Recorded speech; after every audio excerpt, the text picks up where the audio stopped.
Welcome to Madame Raven's. This way to the library. She's been expecting you.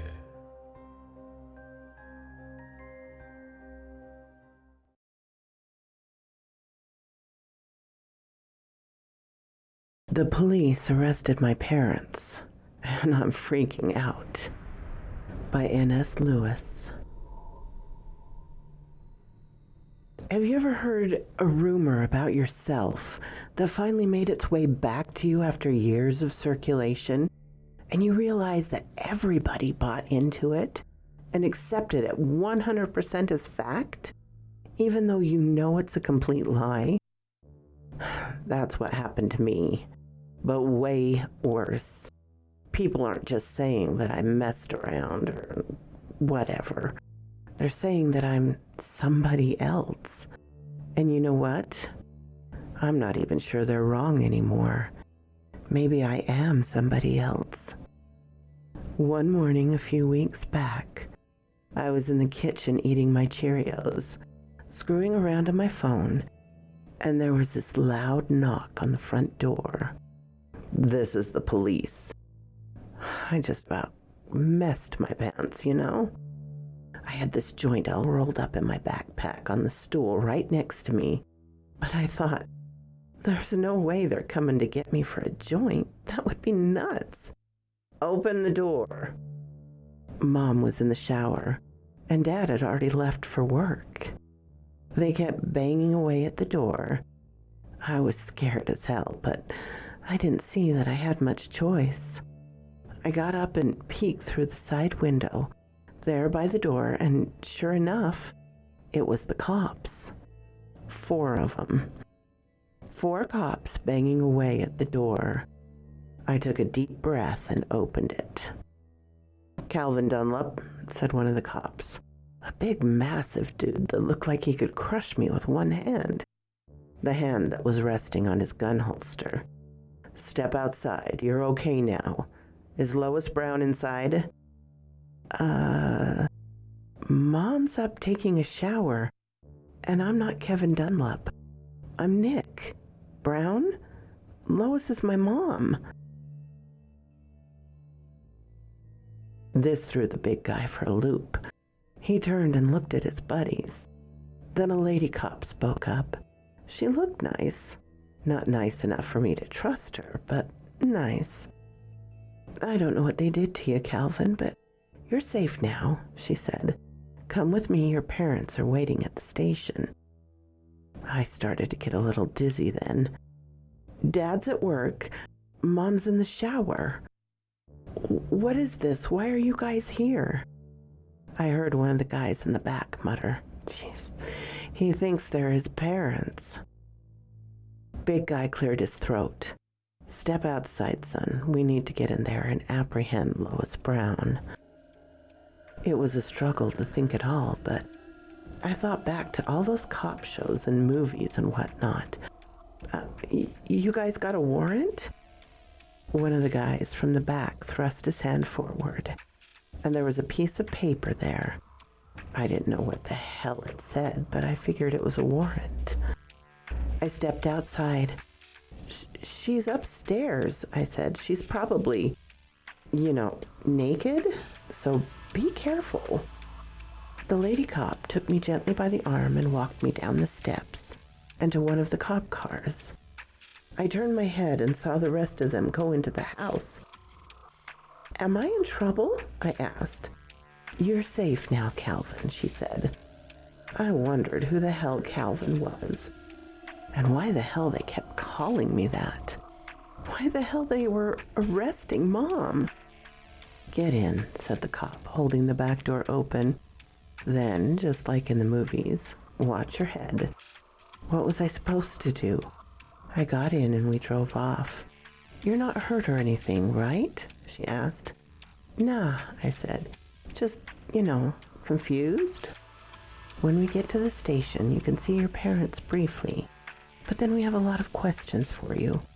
I'm sorry, I'm sure it's very painful and scary for you. But we have to get your version of events." She was right. That it was scary. We got to the station, and there standing by the front door were two people, a man and a woman. They were crying. I'd never seen them before in my life. The lady cop opened up my door and said, "All right, you can go to them." I stood up, but I didn't go to them. They came running over to me, and both of them wrapped me in this wicked bear hug. "Calvin," they kept saying over and over again, sobbing. I guess they thought I was this Calvin character too, but I wasn't. I was Nick. It was hard to breathe in that hug, but I finally choked out some words. Who are you guys?" They pulled away and looked at me in a sort of shock. "It's Mom," said the man, "and Dad." He gave the cop a questioning look. He seems confused at the moment," she said. "That's why it's imperative that we get him inside and keep the investigation rolling. We'll have him back as soon as we can, Mr. and Mrs. Dunlop." She took my arm again as we started walking down the pathway to the front door. "Wait," cried this Mr. Dunlop. "Just 1 second." He dug in his back pocket and pulled out a wallet. He opened it up and held it out to me. Stepping forward, "Look, Calvin, that's us." Behind a little sheet of plastic, there was a picture of this guy with a little kid sitting on his lap. The kid was maybe, 5 years old. Sure, he maybe looked a little like I did at that age, but the picture was small, and it didn't blow me away or anything. And the intense look in this stranger's face was starting to creep me out. Oh yeah, I said. "Cool. Well, I better be getting inside now, right, officer?" We were in that room for hours. It was hell. I cried. I puked. I pulled a clump of my hair out. They asked if my parents, Mr. and Mrs. Brown they called them, ever hurt me. No, of course not.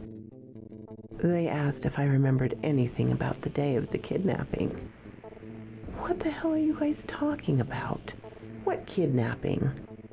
They asked if I ever tried to contact anybody for help. Help from what? On and on.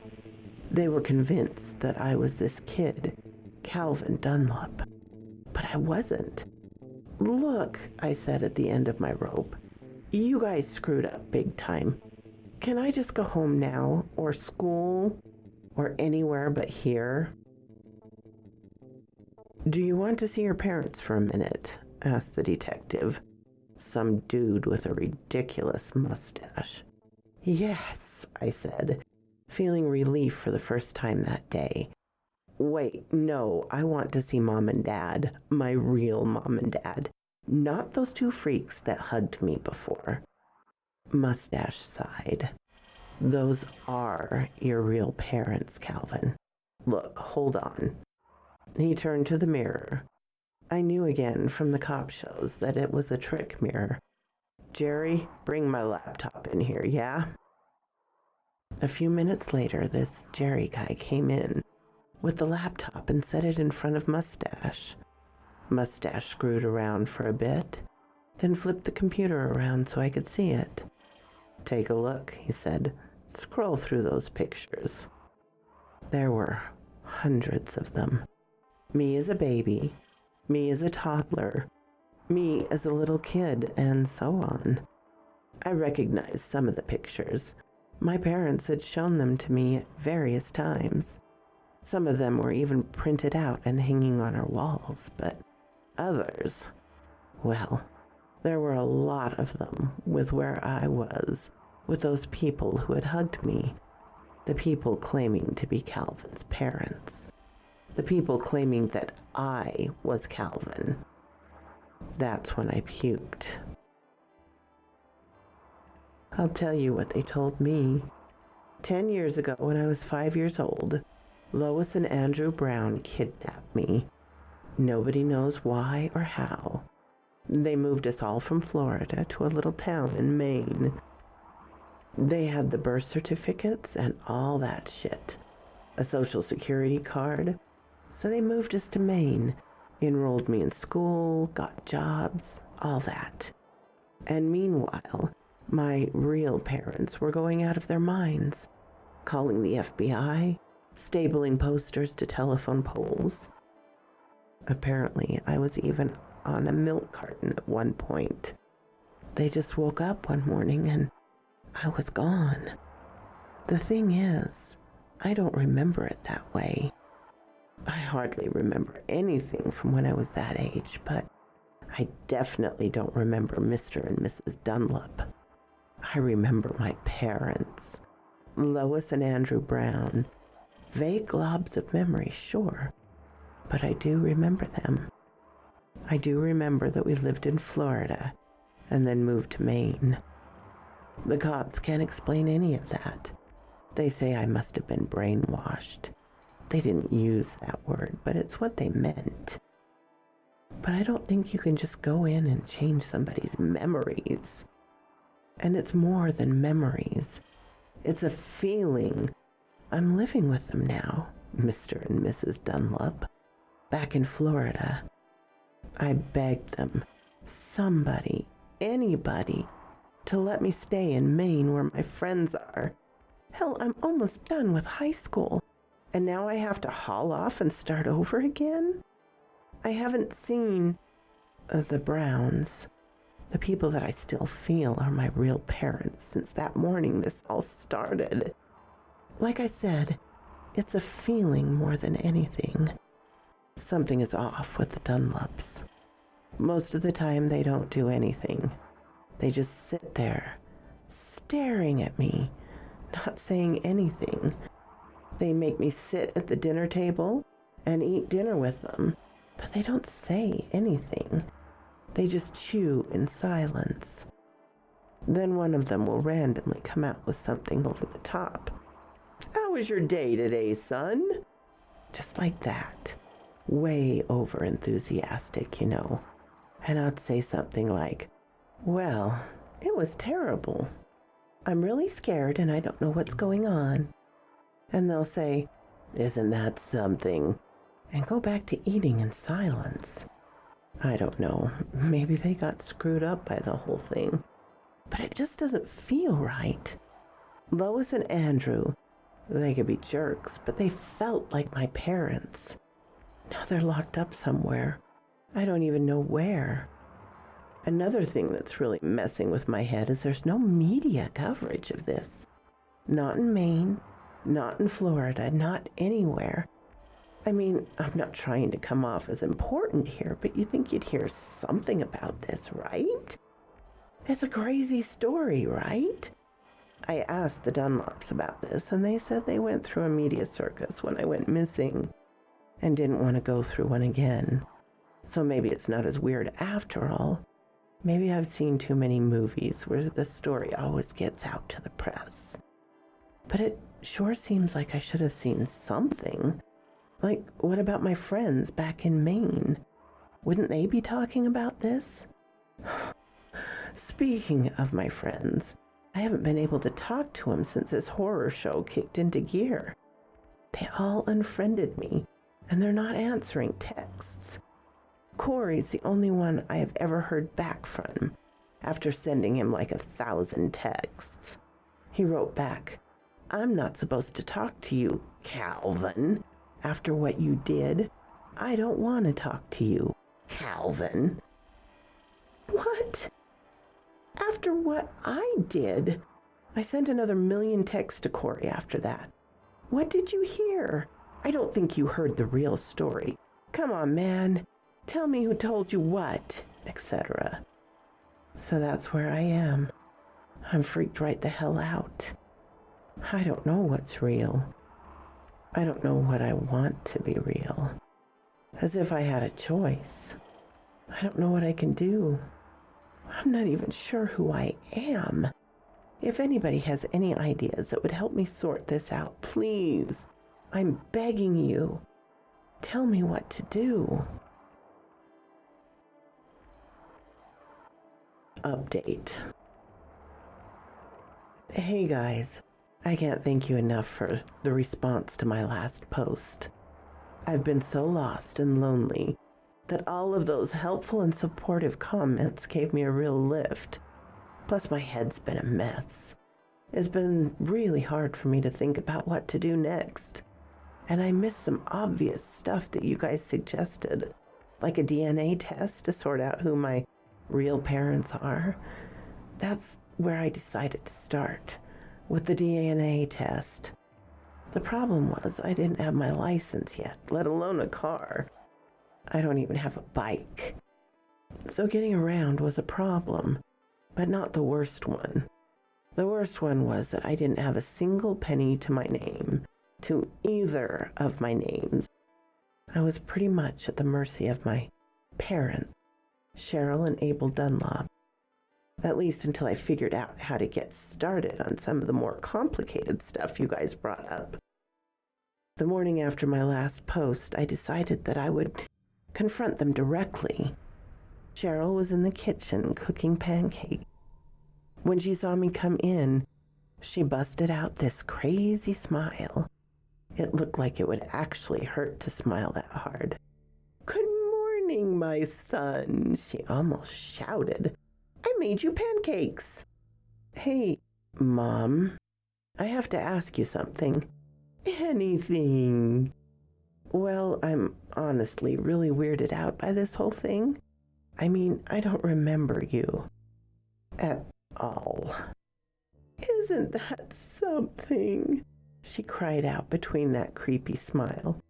"You don't remember your own mother." "Yeah, it is.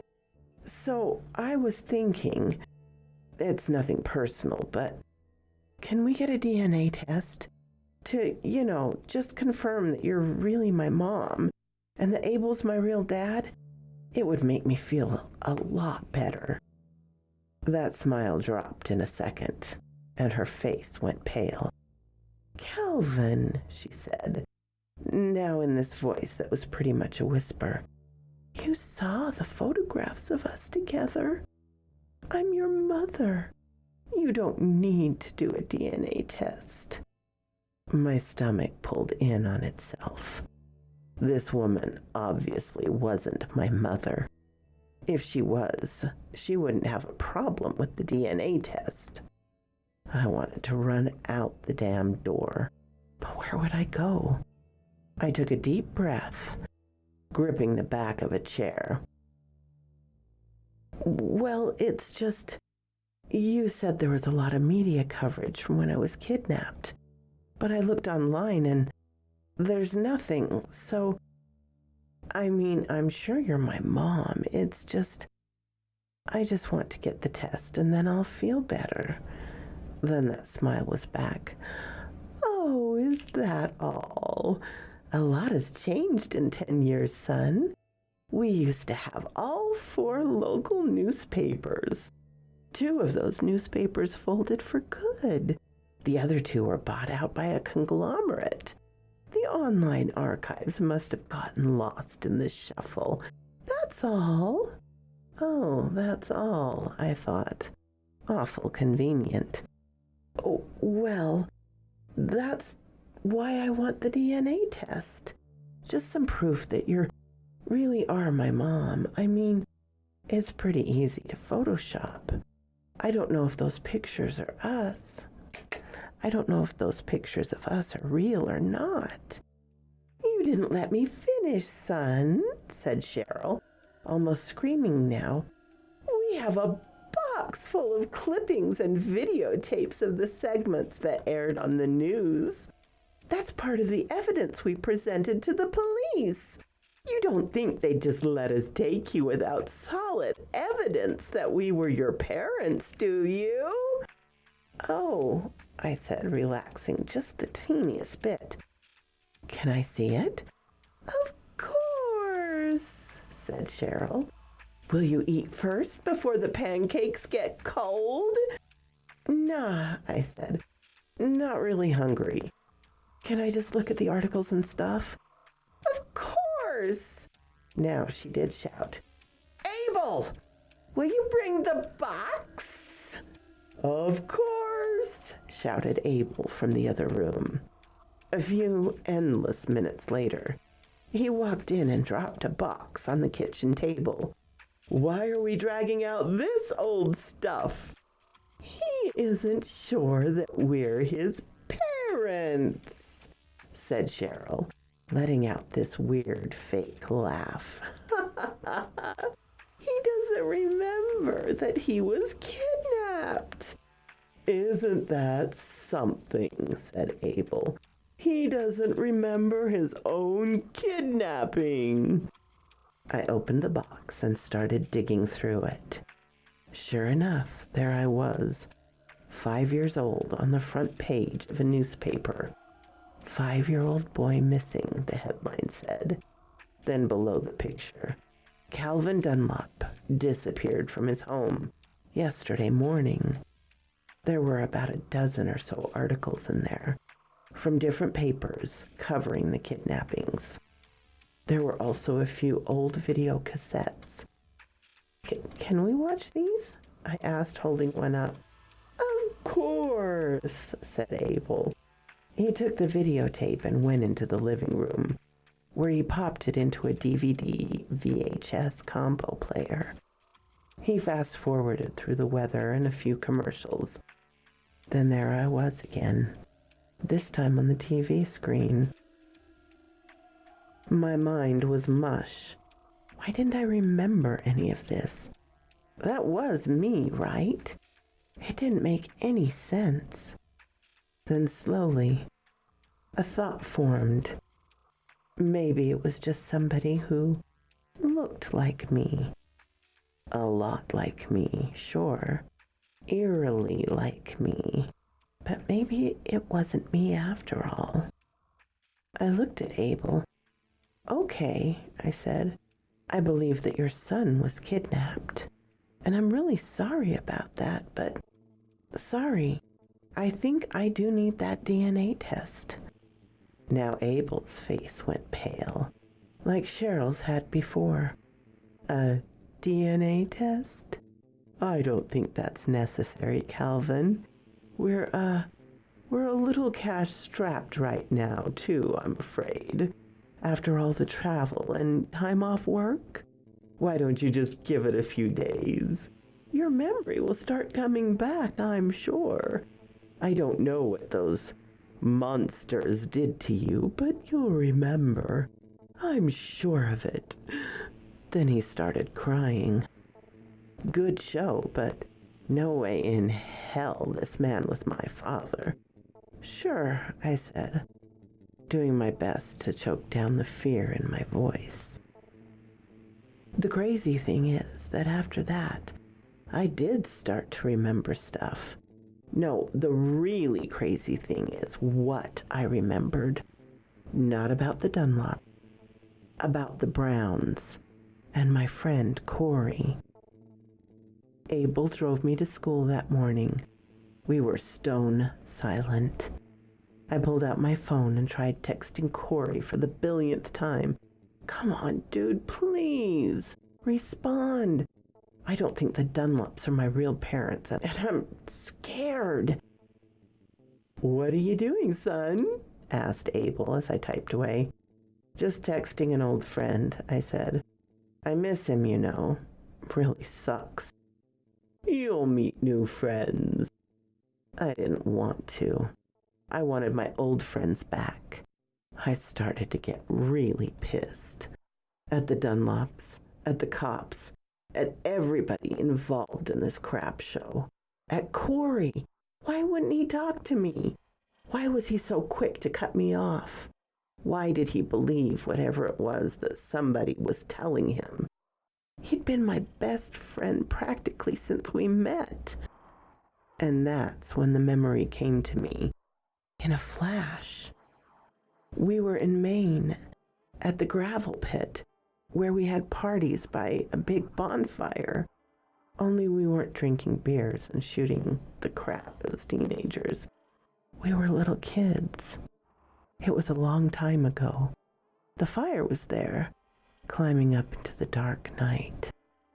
Corey's face was covered with something. Blood? Was he hurt? No. He dipped into a bucket and pulled out fingers wet with dark liquid. He smeared them across my forehead. What? I don't remember that. What the hell was that? I know that seems like a weird way to put it, but it's exactly how I felt. Like I was remembering something that I didn't remember. How's that for a mind freak? The Browns were there in memory too. Lois and Andrew, they were wearing long dark robes and chanting? They were chanting something I couldn't make out. What the freak? I said out loud, the memory disappearing away as quickly as it had arrived. What's that, son? Said Abel, pulling into the school parking lot. Oh, nothing. Just had a weird thought. My phone buzzed. I looked in shock to see it was a message from Corey. Finally, but when I looked at it, I got creeped out in about 7 different ways, especially after that crazy flash memory. It read, "They're not your real parents. Don't listen to their lies. Come home, Nick, to your real family." I had a miserable time at school, as you might imagine. Finally the bell rang and Abel was out there waiting for me. I got in the car and he handed me a piece of paper. "What's that?" I asked. "The DNA test," said Abel in a soft voice. He seemed like an actual human being now. "We had it done in Maine. We had to. It was the only way they would release you to us. We never wanted to. We vowed we never would, and that I would be your real father no matter what. And, son, this has been so hard for us. We haven't seen you in 10 years. We don't know what to do, how to act. We were going to wait until things got to something resembling normalcy before we told you. But I can see that you need to know now, so here it is." I looked at the paper. It said that I was a genetic match to Cheryl Dunlop, but not Abel Dunlop. Neither of the Browns were a match. "Oh, wait," I said, even more confused than ever. "So you're not my real dad, but Cheryl's my mom?" Abel took out a deep breath and let it out. 16 years ago, I wasn't the only man in your mother's life. When she got pregnant with you, she told me everything, and we made the choice together that we would have you and I would be your father." Then he started sobbing. "And I am, goddammit, no matter what that piece of paper says, no matter what those monsters did." I looked at the paper again. It could be a fake. I do vaguely remember someone sticking a Q-tip in my mouth when I was at the police station, but it's all such a blur of horror and confusion, and I don't know why exactly. Maybe I'm dumb, but I believed him. I patted Abel on the shoulder. It's okay, Dad." When we got home, I headed to my room to process everything. On the way there, I passed by the ancient TV they had in the living room, and I got hit with another memory. I was sitting in front of that TV as a little kid, watching cartoons alone. But then I felt something behind me. 4 people were standing there staring at me. One of them put his fingers to his lips, shushing me, but I was too scared to even cry out. I knew his face. It was Corey's father. Andrew Brown was there too. He bent over me and put something over my mouth. Then the memory ends. I stood frozen in front of the TV when my phone buzzed. It was another message from Corey. "Don't believe their lies," it read. "Help is coming. We're bringing you back home." I think that the Dunlops are telling the truth. I think that Cheryl is my biological mom, and Abel is my dad by right. I think that the Browns kidnapped me, and Corey's family was involved. After an afternoon and night locking myself in my room, trying to work it out, that's what I think. Beyond that, I don't have a clue. Corey's message and those memories of him and his father are seriously freaking me out. He's been my best friend for 10 years. What the hell is going on? I saw in the comments from my last post that some of you know a lot about how memory works. Is there anything I can do to help remember more? I think that would help me figure out what happened and what's happening now. Or if not, are there any ideas about what I should do next? I think I'm going to tell the Dunlops about the memories and the messages from Corey. I think that's safe. But you guys were so helpful last time. I know I can trust you. So before I do anything else, I want to hear your advice. So quoth this raven. Thank you, my darlings. I'm sorry if the audio is not up to snuff. I'm still working out my little library. Thank you all for listening, and a special thanks to my Patreon supporters, Ermin Case and Darren and Jennifer Da. If you like this, please hit the little button to let me know. If you didn't, hit the little button to let me know. Leave a comment. I'm always glad to talk with you, my darlings. I'm open to suggestions and criticisms, critiques. If you have not subscribed, please do so and ring the little bell so you know when to come up and see me. And I will talk to you next time, my darlings.